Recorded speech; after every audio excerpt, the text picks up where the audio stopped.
One of the features of the gospel that I think has some of the most implication on your everyday life is the idea of substitution. And when I'm talking about substitution in terms of the gospel, what I mean is Jesus substituted himself for me, and I am substituted into Jesus' place.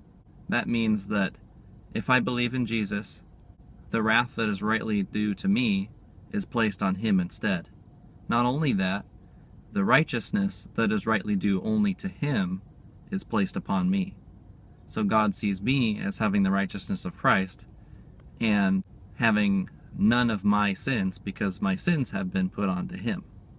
So that's substitution.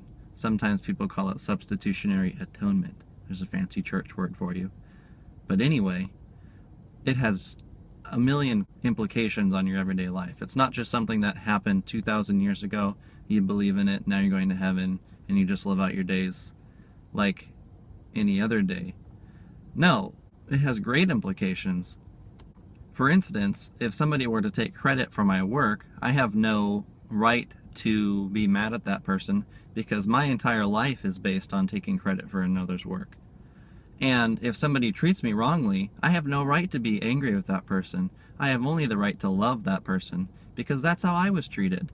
When I, and symbolically all of mankind, treated Jesus with contempt, he treated us with only righteousness. And that's another sort of type of substitution, where he receives unfair treatment and in kind only gives out really actually unfair treatment to us in how he treats us well.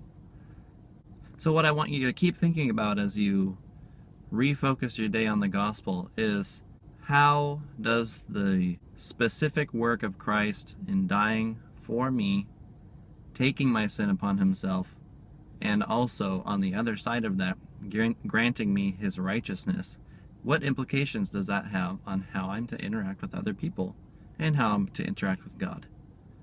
Till next time.